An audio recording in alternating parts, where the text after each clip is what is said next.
চাঁদের হাসি বাঁধ ভেঙেছে, উছলে পড়ে আলো ও রজনীগন্ধা তোমার গন্ধ সুধা ঢালো।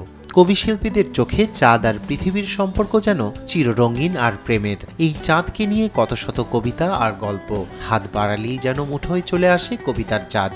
সেই চাঁদ আরও একবার সুপারমুন হয়ে ধরা দিল বিশ্ববাসীর কাছে। পাকিস্তান, চীন, ভিয়েতনাম সহ আরব আমিরাত, তুরস্ক ও ইন্দোনেশিয়ার আকাশে শুক্রবার রাতে ধরা দেয় সুপারমুন। খালি চোখে দেখতে ভিড় পড়ে যায় পথে পথে। কেউ বা উঠে পড়েন বাড়ির ছাদে, অনেকেই প্রিয়জন আর পরিবার নিয়ে উপভোগ করেন চাঁদের বিমোহিত সৌন্দর্য। সমুদ্রের তীরে নোনা জলে গা ভাসিয়ে অনেকেই ডুবে যান মায়াবী আলোয়। কেউ আবার সুপারমুনের সৌন্দর্য বন্দি করে রাখেন মুঠোফোনে। এবারের চাঁদটি গোলাকার, মনে হচ্ছিল হাত বাড়িয়ে এটিকে স্পর্শ করি। এত বড় উজ্জ্বল চাঁদ আমি আগে কখনো দেখিনি। আমি খুবই ভাগ্যবান, এমন চাঁদ খুবই কম দেখা যায়, বিশেষ করে আমরা যেহেতু সমতলে বাস করি। আমরা পাহাড়ের উপরে উঠে এমন চাঁদ দেখতে পাই না।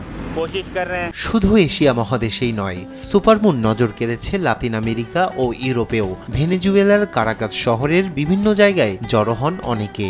সুপারমুনের আভা ছড়িয়ে পড়ে ব্রাজিলের রিও ডি জেনিরো, পশ্চিম বলিভিয়ায়। বোটাফোগো সৈকতে এই দৃশ্য উপভোগ করেন স্থানীয়দের পাশাপাশি জ্যোতির্বিজ্ঞানী ও পর্যটকরা। আজ উদ্ভাসিত হওয়ার একটি দুর্দান্ত দিন।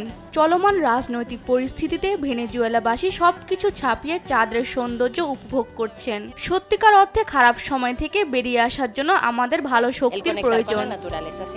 1979 সালে সুপারমুন শব্দটির নামকরণ করেন জ্যোতির্বিজ্ঞানী রিচার্ড নোলে।